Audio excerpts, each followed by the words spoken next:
What's going on today, guys? So basically, what my little brother finally watched the latest Dragon Ball Super movie, and I watched it about a year ago or whenever it came out, when it first came out. So I wasn't impressed. It was okay. I had a lot of issues with it. First issue was that Gohan went beast, and that was awesome. He didn't fight though that much. Like what? He had like, all right, so Cell punched him, and it didn't do nothing. Then he did the special beam cannon, and that was it. I wanted to see a legit fight. Now this was your main issue. You had a lot of issue with Cell Max. Go ahead and explain it. Yeah, because here's the thing.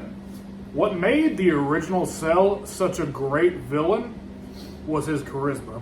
He had those same genes, so he had that style of fighting where he wanted you to be at your strongest when he fought you.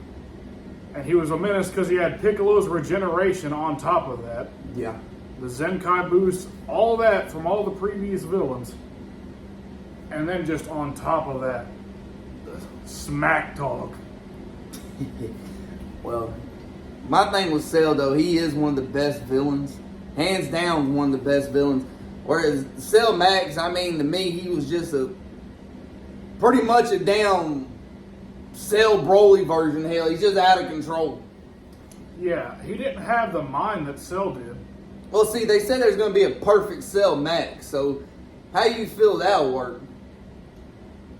The thing with the perfect Cell Max is it would literally just be Cell Max, but controlled by Hito. That was it.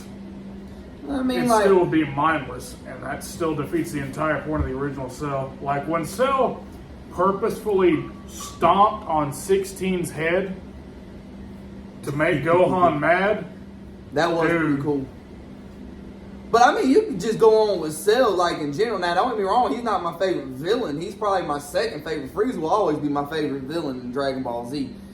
But like, you look at Cell, like he did just want to fight strong people. That's really all he wanted to do was test his power, in my opinion. And dude, the way he just toyed with Gohan until Gohan finally snapped, that was cool too, man. I ain't gonna lie. But then you look at Cell Max. I mean, the movie itself, I mean, it was okay. I'll say it was okay. It wasn't like the last movie they put out with Broly, man. That one was way better.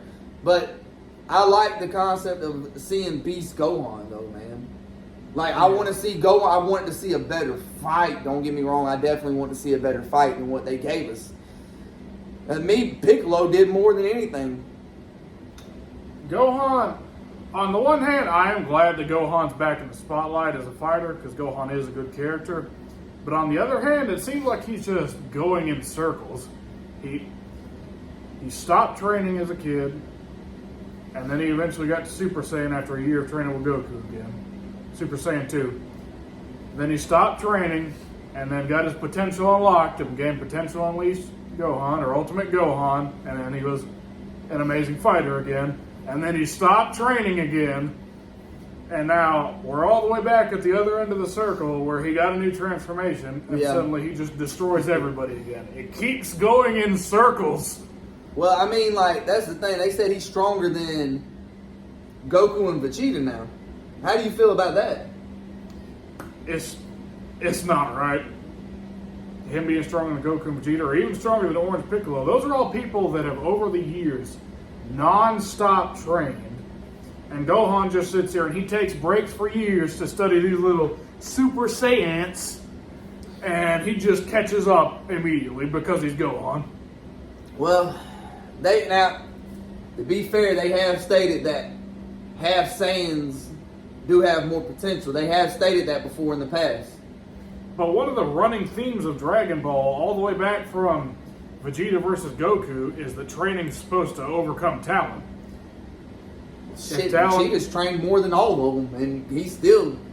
I think he's on the same level as Goku now, ain't he? I know his base form is stronger than Goku's, because they proved that in the movie. The thing with Vegeta is, he has more raw power. That's always been the case. With the Final Flash, with the Gallic Gun, that's been Vegeta's thing, is raw power. But Goku's always had the technique. Whether it be the Kaioken, or just Ultra Instinct, where it just helps him dodge by the training he's had over the years. That's also another thing, is over the years, Goku's constantly had a master that he's been training under. Yeah. Vegeta was just romping around the universe, killing aliens for God knows how long. Well, if he would have actually been able to train under a competent master, Goku wouldn't have ever stood a chance.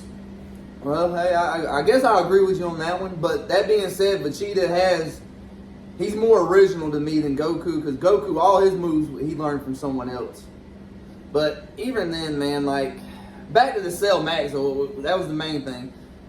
I wasn't a big fan of Cell Max. They said, now, they're saying Cell Max is on the same level as Jiren, or if not, is he stronger than Jiren? They said that if Gohan... Well, yeah, he has to be stronger than Jiren. They said if Gohan Beast wouldn't have been there, then Broly would have been the only person able to stop Cell Max. Well, which I think is stupid. Well, see, that's my thing, like, so really, honestly, is Gohan on the same, is he stronger than Broly? The thing with Gohan versus Broly is, it depends on if he ends the fight quick, I think. I believe that if Gohan were to go all out from the beginning against Broly, he could probably beat him. But knowing Gohan, because he did it against Cell, where he sat there and played with him, and he did it against Boo, where he sat there and played with him, until in one case his father died, and in the other case he got absorbed, Gohan's a lot more likely to just sit there and play around with Broly until he gets literally too strong for him to deal with. Well, see, that's another thing. Now, this movie's supposed to take place 3 years after the Frieza Black Arc. If I'm right, if anybody knows, correct me in the comments. That's what I heard. I don't know how true it is. I know Goten and Trunks are teenagers now, pretty much. Yeah, it's like right before the end of Z, I believe.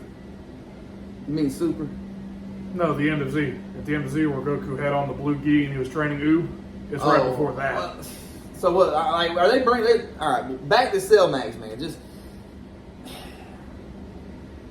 that y'all could have done better, man. I feel like they could have done a lot better. That movie, like,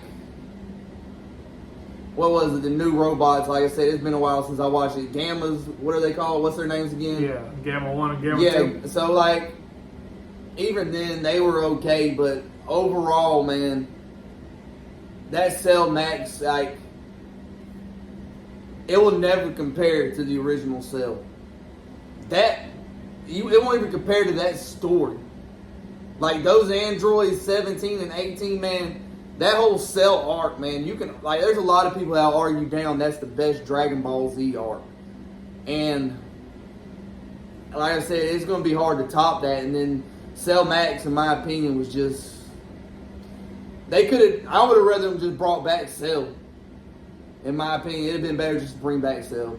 But, and that's another conversation we need to have, is Cell's potential if they brought him back. well, he has great potential. I mean, he's got Saiyan Gene, the cells in him, so, like, he could easily pass Goku or Vegeta. Yeah, he's got the Saiyan cells and he's got Frieza cells, not to mention the hybrids. So he trains, man. We could have seen a golden Cell. Yeah. But anyway, man, I want to know y'all's thoughts on this, man. And is there anything else you want to say? At the end of the day, Cell's going to be remembered as one of the greatest, most menacing villains in the history of the Dragon Ball franchise. Cell Max is just going to be remembered as a Godzilla knockoff. That's it from me. This is Bros United. We're out.